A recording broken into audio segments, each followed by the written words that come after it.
Boris Johnson's resignation honours list is finally out, and there's no reward for one of his biggest fans. There are gongs for Priti Patel and Jacob Rees-Mogg, but nothing for Nadine Dorries, who had said she wouldn't but now is standing down as an MP. Something significant did happen to change my mind, and I'm not someone who's going to go, blabbing out what that was immediately. I need to, process a few thoughts and things. Also tonight, Donald Trump will be in court again next week, this time over handling classified documents. The heat alert level is raised with temperatures of up to 30 degrees expected this weekend. And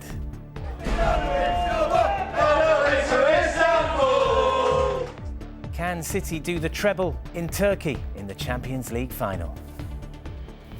The ITV Evening News with Geraint Vincent. Good evening. Boris Johnson's honours list was published tonight, and even though the most controversial names appear to have been removed, it could still damage the Conservative Party. Staunch supporters of the former Prime Minister, including his father Stanley and the MP Nadine Dorries, were not on it. And Dorries has resigned tonight anyway, forcing a by-election Rishi Sunak was keen to avoid. There are honours, though, for plenty of others. A knighthood for Jacob Rees-Mogg, a damehood for Priti Patel, and awards for many other key aides. Labour called it shameful. Here's our political correspondent, Harry Horton. It is 9 months since Boris Johnson left office. This is it, folks. Thank you, everybody, for coming out. But the fallout from his departure continues. The row over his resignation honours list has tonight triggered one by-election and caused consternation at some of the names put forward. This morning, one of Boris Johnson's most loyal cabinet colleagues, tipped to quit as an MP and accept a place in the House of Lords, insisted she was going nowhere. The last thing I would want to do would be to cause a by-election in my constituency. But by this afternoon, Nadine Dorries hadn't got a peerage, but resigned as an MP anyway. So what happened during the course of today to change your mind? Well, I can't reveal everything, but so something significant did happen to change my mind. And, I'm not someone who's going to go, blabbing out what that was immediately. I need to, process a few thoughts. Boris Johnson's father, Stanley, also misses out on an honour. Several loyal MPs have been rewarded, with damehoods for Andrea Jenkins and former Home Secretary Priti Patel. There are knighthoods for former Minister Jacob Rees-Mogg, as well as MPs Michael Fabricant and Simon Clarke. There are also honours for several aides implicated in Partygate, including Boris Johnson's former private secretary Martin Reynolds, who invited hundreds of Downing Street staff to a bring-your-own-booze lockdown party. Critics say the whole honours system needs reform. There's clearly a precedent in the past that Prime Ministers have had peerage lists, but here we have a House of Lords that's getting bigger when it's supposed to be getting smaller. It is not democratically elected. And as I say, we have seen 3 Conservative Prime Ministers in the last 12 months. This is where the situation just shows itself up to be completely ridiculous and totally undemocratic. Rishi Sunak's team insist he had no input into this list, but it's his Conservative Party that may have to deal with any fallout. Well, Harry, what do you think that fallout's likely to be? Well, first and foremost, Nadine Dorries, whose name doesn't actually appear anywhere on this list, she said today that she will quit immediately as an MP, and that will trigger a by-election in her Bedfordshire constituency. Now, her majority is more than 24,000, but the Lib Dems have already said they will be targeting that. They think they can win that by-election, and that by-election is the last thing the current Prime Minister, Rishi Sunak, wanted. It's not clear exactly why Nadine Dorries has chosen to stand down. For what it's worth, Rishi Sunak, his team in Downing Street, insist that he played no role whatsoever in interfering with Boris Johnson's honours list. If you look at the names that are on that list, though, it's clear that they're all names of people that were extremely loyal to Boris Johnson, including 7 people nominated to join the House of Lords, the former London mayoral candidate Sean Bailey, the current Tees Valley Mayor Ben Houchen. They will be getting peerages. There are plenty of MPs, including some Tory MPs, who think quite frankly, this whole process stinks. And I think the problem for the current Prime Minister, Rishi Sunak, is that he has presided over a period of relative calm in the Conservative Party, and this resurgence, this return of Boris Johnson with this list of honours threatens to undo that calm we've seen in the Conservative Party. OK, Harry, many thanks. And a Labour frontbencher has been suspended after the party received a complaint about his conduct. Bambos Charalambos, who is the MP for Enfield Southgate, said he will cooperate fully with the investigation into his behaviour. It's understood that Mr Charalambos has also been stood down from his frontbench role on the shadow Foreign Affairs team. Donald Trump has become the first former US president to be charged under the Espionage Act over classified files said to have been found at his Florida home. He's being prosecuted by the federal government over offences which could carry a long jail sentence. Mr Trump has declared his innocence and attacked what he called election interference at the highest level. And as our US correspondent Dan Rivers reports, the charges are unlikely to damage his hopes of re-entering the White House. Mr. President! Donald Trump is now at the centre of a legal and political showdown, the likes of which the United States has never seen. He's already appeared in court in New York, but this case is more serious than the first charge he faced involving hush money payments to an adult film star. It will test the very legal foundation of this country. Can someone run for the White House while simultaneously fighting a federal charge under the Espionage Act? Last night, Donald Trump came out fighting. There's never been anything like what's happened. I'm an innocent man. I'm an innocent person. But these top-secret papers found at his home Mar-a-Lago last summer in an FBI raid are difficult to explain, especially as one was in Donald Trump's desk.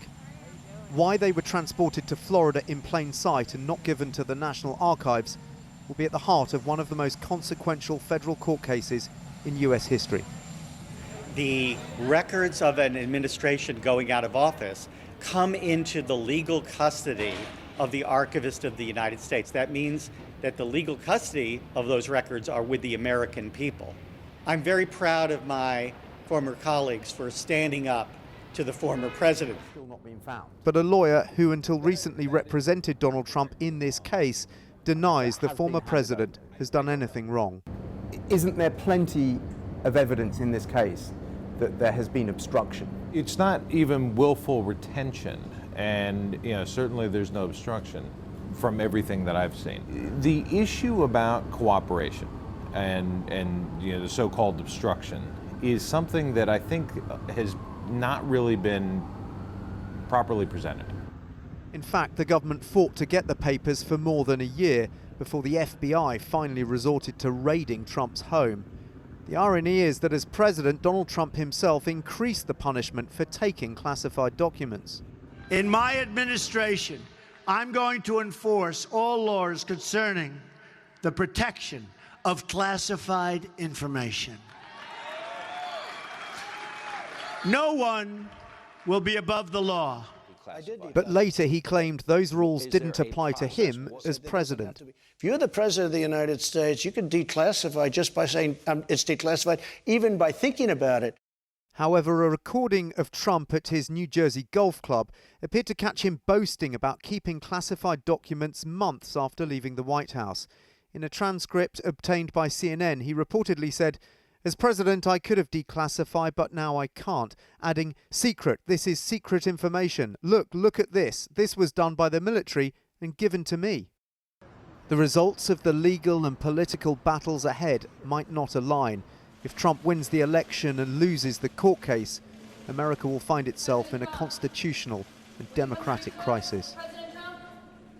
All right, Dan, how long is this case going to take, do you think? It's not going to be quick. I mean, it could be months, it could be years, to be honest. There's speculation that the judge who will pick this case up is the same judge who has ruled on initial proceedings so far and has handed Team Trump a series of rather perplexing legal victories which have effectively delayed things considerably. And there are obvious concerns that the same thing will happen again, meaning possibly the conclusion of these proceedings may not happen until after the 2024 presidential election. And of course, that will suit Donald Trump just fine. He will continue to fundraise off the back of this after the case in New York in the days after that. He raised $15 million and he's expecting to raise that again or maybe more in the wake of this case. Already the emails are going out to his supporters asking for contributions, and he's ahead in the polls as well, 30 points ahead of his nearest rival for the Republican nomination, Ron DeSantis. OK, Dan Rivers in Washington, many thanks. A 16-year-old boy has been arrested after 2 students and a staff member suffered serious injuries at a private school in Devon. One of the victims remains in a critical condition. Police were called to Blundell School in Tiverton in the early hours of this morning, and our correspondent Neil Connery is outside the school tonight. Neil, what have the police said about what happened? Well, their investigations have been continuing here throughout the day, that incident taking place at 1 a.m. this morning. We've seen forensic teams at work on the site here during the day. We know that a 16-year-old boy from Tiverton has been arrested on 3 counts of causing grievous bodily harm with intent. The inquiry's focused on this boarders accommodation block at Blundell School. As we say, 3 people, including 2 students, were taken to hospital with multiple serious injuries. Now, we've had an update in the last hour. 2 teenage boys remain in hospital. 1 is in a critical condition, the other in a stable condition. The adult, a male teacher at the school, has been discharged, and we understand that a number of weapons were found at the scene as well. Now, Devon and Cornwall Police have said in a statement today, this is a very traumatic incident for those involved and the wider community, and we will continue to work closely with the school, providing support to those involved. At this time, it is understood that all parties involved are linked to the school. I am keen to reassure the wider community that there is no wider risk, and we are not seeking anyone else in relation to this matter. So far, we've had no official statement from Blundell School. Exams have been continuing here today. We've seen students going to sports lessons and so on, but it clearly has been a very difficult day for everyone here. I think the priority tonight is reassurance for the staff, for the pupils and for the wider community. OK, Neil, many thanks. Large parts of England are under an amber heat health alert tonight and for the rest of the weekend, as temperatures are forecast to climb higher than 30 degrees Celsius. The warning from the UK Health Security Agency covers the East and West Midlands, the East of England, South East and South West. Amy Lewis reports from Brighton on how people are finding ways to cope. Many may worship the sun, but it is increasingly coming with a warning. Hey guys, it's just a quick reminder to put on sunscreen. This will be the hottest and busiest weekend of the year so far at coastlines around the country, like Brighton. The RNLI are expecting their lifeboats to be called out more than 200 times over the next couple of days. Our biggest concern at the moment is the temperature of the water. Even though the air temperature is in the mid to high 20s around a lot of the UK and Ireland, the water temperature takes much longer to increase in temperature. Around the UK, water temperatures will be as low as 10 degrees in the sea this time of year, and that can cause something called cold water shock, which can take your breath away and make it incredibly difficult to swim. We're not expecting the record-breaking temperatures we experienced last summer this weekend, but it will be 5 to 10 degrees warmer in parts of the country than typical June weather. An amber alert is in place in the East and West Midlands, the East of England, South East and South West. A yellow alert covers North East England, the North West, Yorkshire and Humber and London. The alerts are in place until Monday morning. There you go, Flo, there's yours with the sweetener, all right? Thank you. The warnings indicate high temperatures could affect all ages and impact the health service. The elderly are among those most at risk.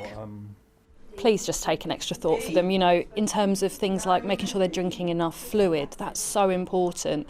And you know, that ideally is water, of course, but where you've got, you know, squash, cold drinks, ice, all of these things, just to make sure that people are hydrated and that we're not kind of running the risk of people feeling faint. Climate change is making heat waves in the UK more likely and more extreme, and we're all having to adapt. The sun is very hot for me right now. That's why I'm using the umbrella, and sometimes I get like headache when it's too hot. Do you like the fact that our summers seem to be getting warmer, or does it something that worries you? I think it's definitely concerning because it wasn't this hot when I was a child. I'm very concerned because the winters are getting colder, the summers are getting hotter. I'm from India and I'm liking this weather, so it is good for me. It feels like home. Yeah, it feels like home, yes. The warmer weather may be welcomed by some, but keeping safe is increasingly becoming a factor in our summer planning. Amy Lewis, ITV News, Brighton.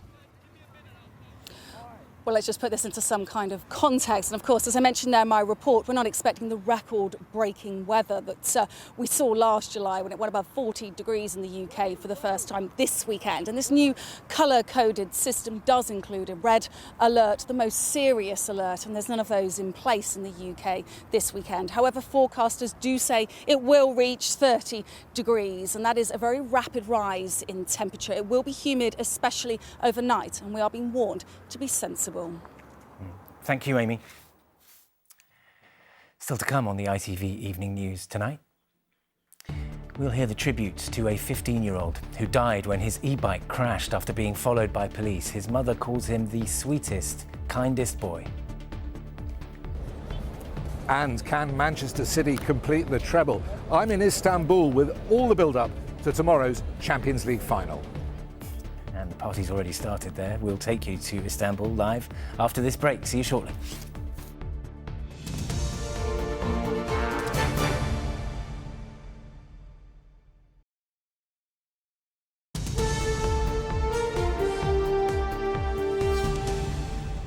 Welcome back. The mother of a 15-year-old boy who died when his electric bike hit an ambulance after being followed by police has described him as the sweetest, kindest boy ever.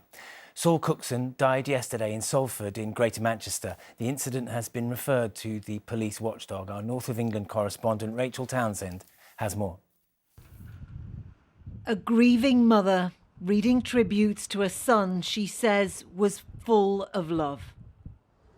Saul Cookson lost his life here yesterday afternoon. He was riding an electric bike and was being followed by police. And that police pursuit was caught on this CCTV camera. It captures Saul being trailed by traffic officers moments before his death. Eyewitnesses have told us that Saul was riding along this street in Salford when he reached these bollards. The police vehicle following him could go no further, but Saul continued into the road ahead and was hit by an oncoming ambulance. His mother, Emma, today remembered him as the sweetest, most kindest boy ever and always had the biggest infectious smile. From early this morning, people gathered here and shared their memories of a special friend. He was a good kid. He went to school, kept himself to himself. Just normal kid, just doing his own thing. You know what I mean? Meeting his mates, meeting his girlfriend, just going home to see his mum. As is standard, Greater Manchester Police have referred the incident to the police watchdog, the IOPC, who are gathering evidence, including dash cam footage from the police vehicle. They say there is no indication so far that the car and e-bike had any direct physical contact. Saul's family has asked the community to now remember their much-loved son and brother in private. Rachel Townsend, ITV News, Salford. The neonatal nurse accused of murdering 7 babies and attempting to murder 10 others faced her final day of cross-examination in court today. The prosecution told the court that Lucy Letby deliberately misled the jury on a number of occasions throughout her murder trial. She has denied all the charges against her. HSBC has temporarily withdrawn mortgages for new customers until the start of next week. It comes after Nationwide previously said it needed to hike its rates on new fixed-term loans to remain sustainable. And the consumer group Which has claimed Tesco could be breaking the law over how its club card prices are displayed. Which says it's harder for shoppers to find the cheapest products because Tesco doesn't show the unit price on club card promotions. Tesco said that it complies with all current rules and that the claims were ill-founded. Now, the manager of Inter Milan has described Manchester City as the best team in the world right now ahead of tomorrow's Champions League final. It's a huge game for both sides. But if City win it, they will complete the League, FA Cup and European Cup treble for the first time in their history. Well, our sports editor, Steve Scott, is in Istanbul, where the final will take place. Steve, there are some great expectations among the City fans where you are. Yeah, absolutely, Geraint. With every hour, more and more Manchester City fans are arriving in Istanbul. 25,000 of them expected to be at the match tomorrow night. All of them hoping, of course, that their team completes a remarkable treble. But by doing that, also concretes their reputation as one of the best club teams ever in European football. Restaurant and bar owners have created a little corner of Manchester in Istanbul's Old Town, even nailing their own colours to the mast, making travelling fans feel very much at home. Some City followers are surprisingly nervous, but all agree the Champions League is a box that needs ticking. Just want to get it done. Even just win it once, that's all I'm asking. If we win it once, I think everyone here will say we'll be happy, never win it again. I think the priority is the Premier League, but the Champions League, it stops a lot of the chance, you'll never be European champions, and that'll do it for me. The first cup's going to be important, and also the treble as well, and it's a stepping stone to maybe a quadruple next year and so on. So you're not nervous at all? Absolutely no nerves at all. City have been near perfect this season, no more so than when they dismantled Real Madrid in the semi-final. On the eve of the match of their lives, the players know they are just one more commanding performance away from sporting immortality. We are ready. I had the feeling that we are ready. The players will give absolutely everything, knowing and respecting a lot the opponents that we have ahead of us. Could not be otherwise, and yeah, go for it. Despite a decade of domestic domination, City have never won a Champions League title. This season, in the end, they more or less strolled the Premier League. In last weekend's FA Cup final, they overcame neighbours United, whose treble-winning achievements in '99 they're desperate to emulate. When United were enjoying that golden year, City were languishing in the third tier. It's been some turnaround, thanks largely to huge investment from their Abu Dhabi owners. It just feels a little bit different now. I think all the hurt of previous years and going out at various stages, and to do it for the first time in a treble-winning season is going to be special, and I think that is written in the stars, or hopefully. Istanbul is a city where two continents and two cultures collide, fitting then that tomorrow night it is the stage for two footballing giants to do the same. Steve Scott, ITV News, Istanbul. And there is more build-up to tomorrow's match over on our website. That's the usual address, itv.com/news. There you'll also find our regular podcast series, What You Need to Know, where Jamal Williams-Thomas assesses the threat to Man City's treble dream. Plus, in today's episode, our correspondent in Ukraine, Emma Murphy, is in conversation with Julie Etchingham. They're discussing the likely impact of this week's dam collapse. Now, it's just coming up to 7 o'clock. Emma Dale is here in half an hour. But first...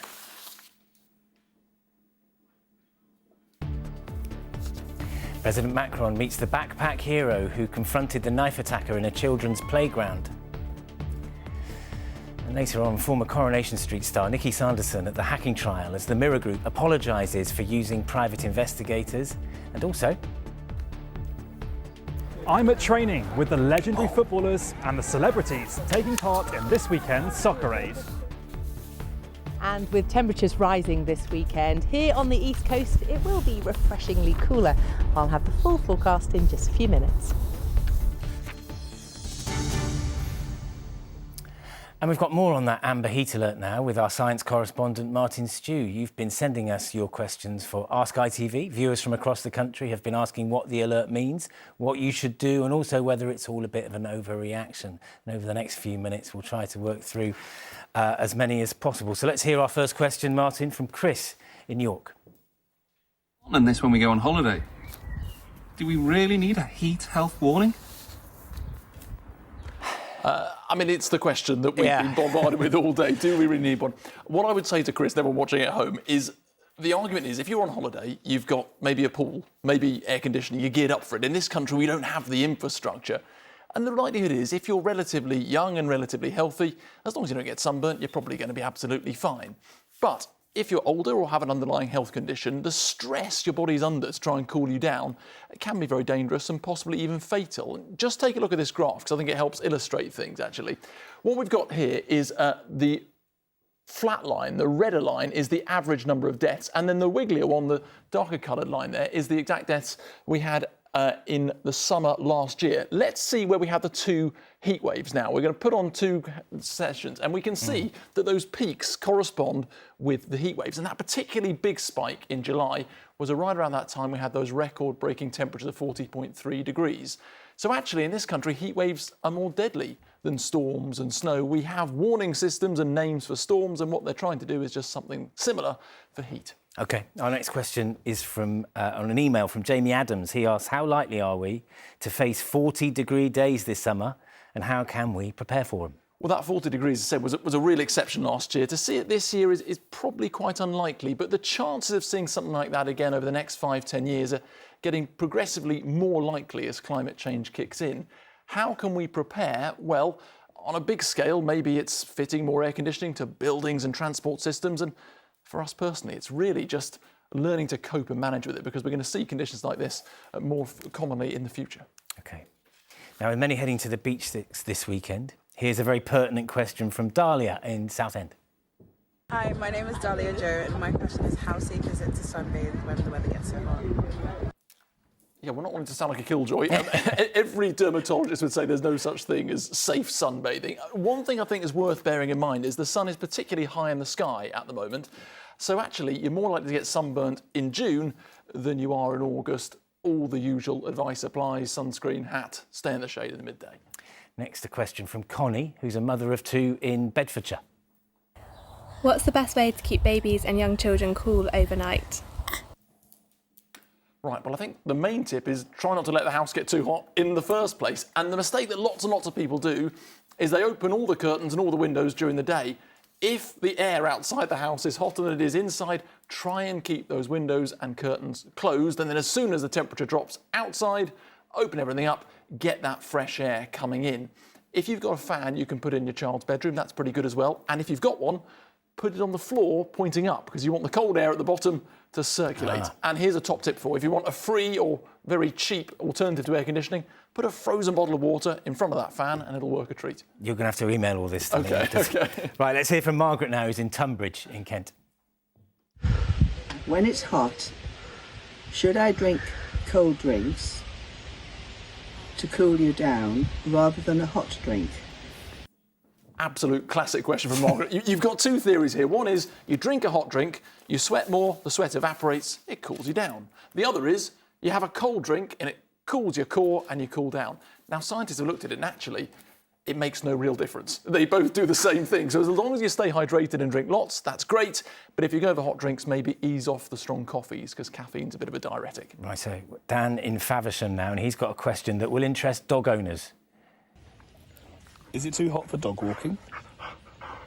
Get straight to the point, Dan does, doesn't he? Yeah, no messing around. Well, Ivy there won't thank him, according to vets, if you try and take your dog out when it's warmer than 20 degrees, which it will be this weekend. Why? Because it puts strain on their body, and also you can burn their paws on the tarmac. So walk early in the morning or walk later in the evening. And our final question, Martin, is from Mimi in Essex. Hi, I've had hay fever for 2 years. In this heat, how can I ventilate my home and keep windows open without exacerbating my hay fever? Well, as we were just saying earlier, ideally you want to try and keep those doors and windows and curtains closed. I just noticed, though, Mimi behind her at the door doesn't have any curtains, so she may have to open the doors to get a bit of fresh air in. If you're doing that and you've got hay fever, which is particularly bad at the moment with grass pollen levels being very high, one thing you can do is hoover more often to try and get rid of the pollen. This sounds weird. You can put some Vaseline under your nostrils to try and catch the pollen, apparently so. OK. Also having a lukewarm shower. It'll cool you down and wash away the pollen. And final thing, just in case I've not been enough of a killjoy for your Friday evening, Geraint, is try not to drink too much alcohol, because alcohol contains histamines, so that might undermine all the good that your hay fever tablets are doing. OK. Thank you, Martin. You're welcome. I think. And for more details on this weekend's health warning, including plenty more helpful advice, do head to our website. That's itv.com/news.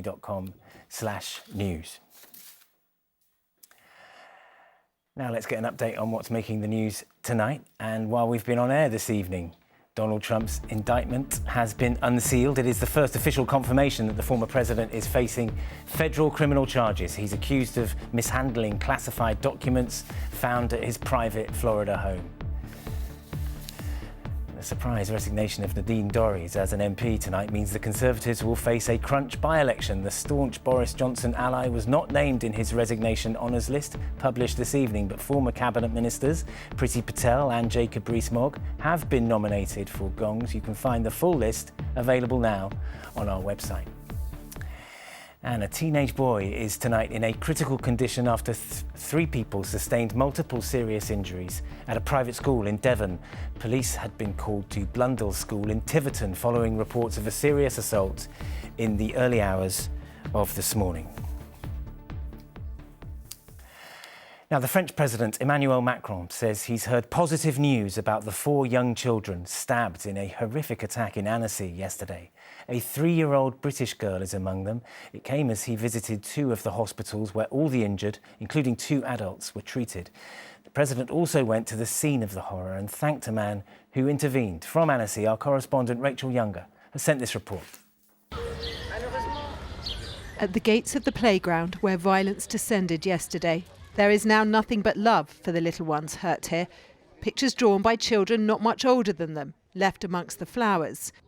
Katie's sons play here almost every day. Everybody was asking if we were safe, and I just felt really compelled to remember that somebody's family isn't safe, and I just wanted to come and let them know that we're all, the Annecy community's with them. And I know there was a British girl as well, and they were here on holiday, and my heart just breaks for them. There is no mistaking the pain, nor the anger. Don't touch the children, he cries. But their plight has touched everyone. The French president visiting the hospital in Grenoble, where 3 of the children, including a British girl, are being treated. Emmanuel Macron telling a press conference that the condition of all 4 is improving. My wife and I have spent time with the victims and their families in both Grenoble and Annecy, the French families, but also the British family affected. There was a personal thank you for this man too. Courage, said the president, having watched the moment 24-year-old Henri tried to put himself between the man with the knife and the playground. He today insisted he was no hero, saying he'd acted like any French person would. The president's decision to come here and spend so much time with those affected, one that's deeply appreciated here and shows just how deeply this country has been shocked by what happened. The president's car just meters away from the spot where Abdel Masih Hanoun was yesterday wrestled to the ground. A Syrian refugee and a Christian who has now been deemed fit by a psychologist to answer police questions. And while the playground is once again full of fun, this country is still holding its breath for the 4 children whose carefree innocence was shattered here in seconds. Rachel Younger, ITV News, Annecy. And we can speak to Rachel now. Rachel, is there any update on the investigation?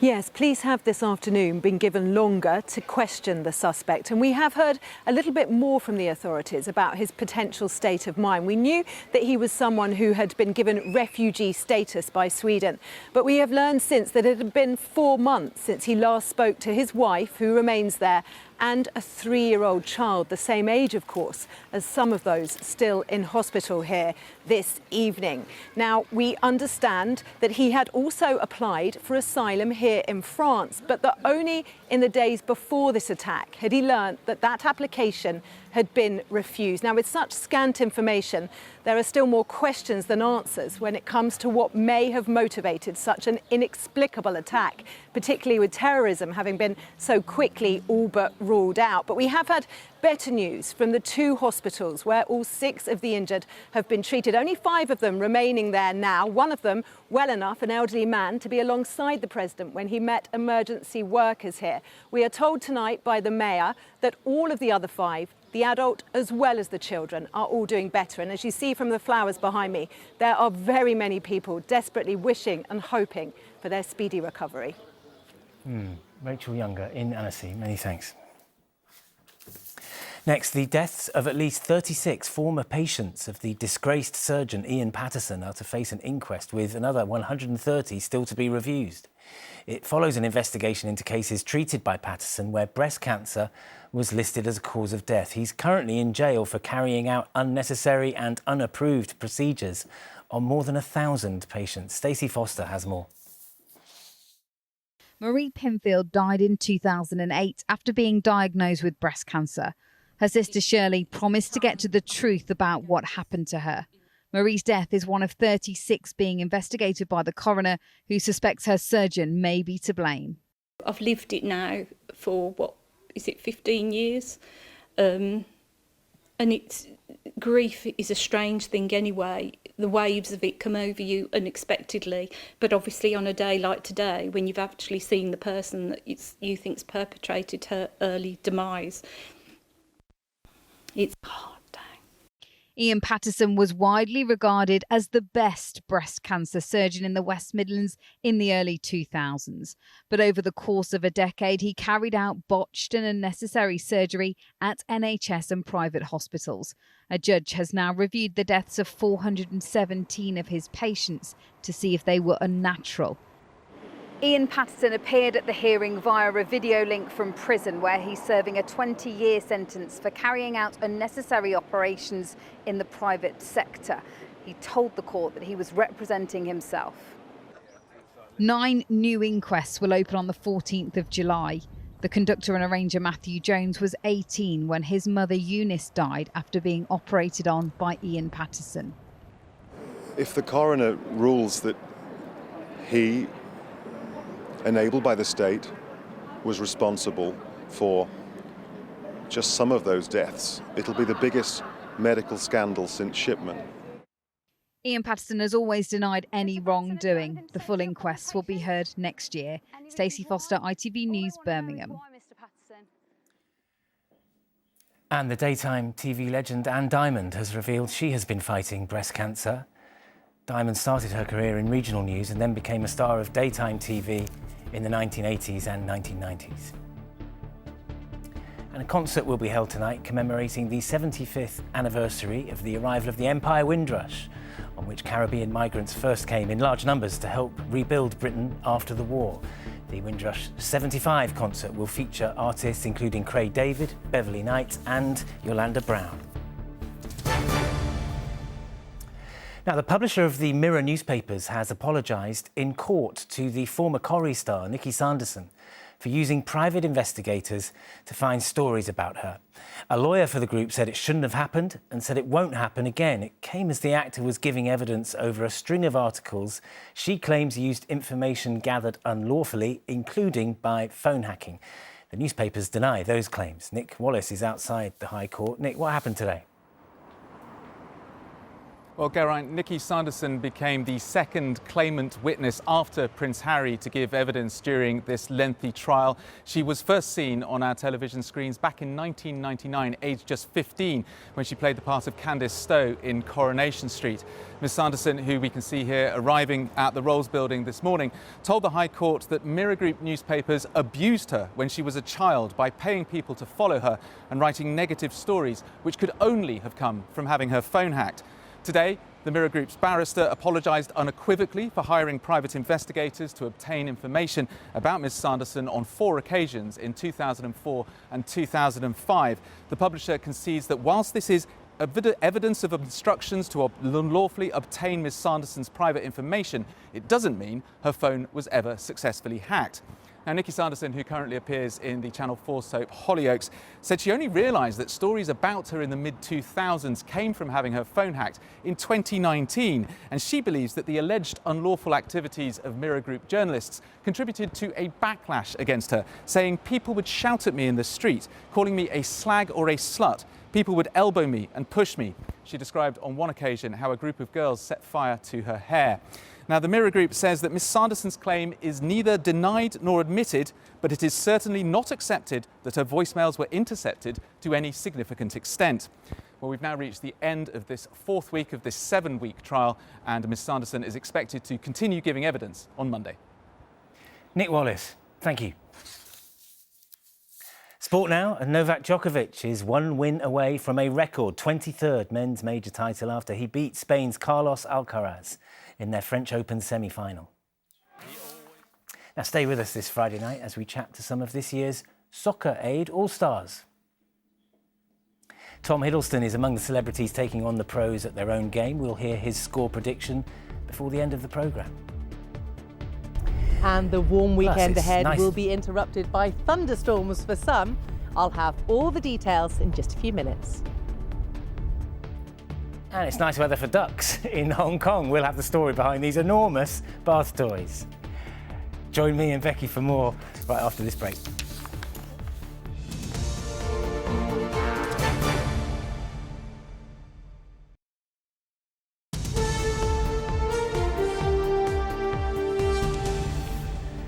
Welcome back, and let's jump back to Hong Kong briefly, where the harbour was looking like the world's biggest bathtub today.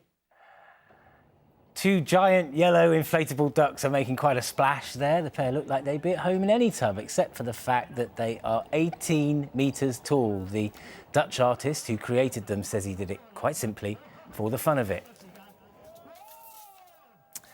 Now, earlier we reported on the amber weather warnings for heat this weekend and what it means for you. And Becky is in Southend-on-Sea tonight with the full forecast. Becky, feels like a good time to be beside the seaside. Well, yes, today, but until today, I would say absolutely not. Welcome to sunny Southend-on-Sea and the longest pier in the world. Now, for the last week, the rest of the UK, away from the East Coast, has been absolutely bathed in the most glorious sunshine, lovely warm temperatures, beautiful blue sky. Here, let's just say I live near the East Coast, and I regretted my choice of flip-flops on Tuesday. It was absolutely miserable, cloudy and damp and horrible. Temperature difference, at least 10 degrees at times between east and west. But the sun is now shining, so definitely a good day beside the seaside. And there were plenty of people out and about enjoying it. And a lovely breeze as well to keep it manageable. The temperature soaring up into the 20s. And as you can see, it was absolutely beautiful. And that sunshine was definitely not going to waste. It's making me feel great because we all love the sun, we all love the heatness. Nobody wants to put on the jumpers and the jackets, so the weather is so amazing. We feel great to be at the beach. It's beautiful today. We've had a day trip and we've picked the right day for it. Fabulous. Fabulous. Because we've been looking for this sort of weather, haven't we? Because we've been stuck indoors with the wind and the rain. But, you know, we're really enjoying ourselves today. So it continues hot this weekend. Temperatures for some into the 30s, but that gives us the risk of thunderstorms, the hot and humid air. Thunderstorms are a risk away from the East Coast. Let's have a look at all the weekend detail. Everywhere will be lovely and warm today. You might even be tempted to go for a dip. Heinz Seriously Good Mayonnaise sponsors ITV National Weather. So, as we look ahead to the all-important weekend conditions, it is going to be, as I say, a hot one. Sunny spells, hot and humid by day, and I have to say by night as well. And that brings us the perfect combination for the risk of very heavy, thundery downpours. Not for everyone, but the risk is there. Let's look ahead then to the end of tonight. We skip straight ahead to the end of tonight because not really much is going on. It is going to start becoming quite warm and humid and uncomfortable across more southern areas. Elsewhere, it's going to be a reasonable night for sleeping, but as you can see, a quiet, settled and dry night ahead. Now, through tomorrow, we are expecting sunny spells from the off, really, for much of the UK, but as the system approaches from the southwest, thickening cloud here, and then we start to get the showers, some of which are going to be heavy. They're going to be thundery as well. They are going to be fairly hit and miss, so not everyone will see them, but when you do get one, you will definitely know about it. We can see some real outpours of rain with this, and temperatures really starting to rise, certainly across the central and southern parts of England, Midlands and London. We could see highs rising to around 30 or 31 degrees. It will feel very, very hot and humid indeed. On to Sunday then, after another hot and humid, pretty uncomfortable, hot and steamy sort of night, the risk of thundery showers again. That risk and that weather warning in force covers much of the UK, not the eastern fringes. Here we are expecting the best of the temperatures and the best of the conditions, so not bad at all for sunny Southend. Heinz Seriously Good Mayonnaise sponsors ITV National Weather. So the main message is enjoy the sunshine, put up with the humidity. If you are in the sunshine, don't forget to put on the sun cream. The breeze is deceptive. Make sure that you enjoy the sun safely. And I have to say, my office is better than yours tonight. You're definitely right about that. Many thanks, Becky.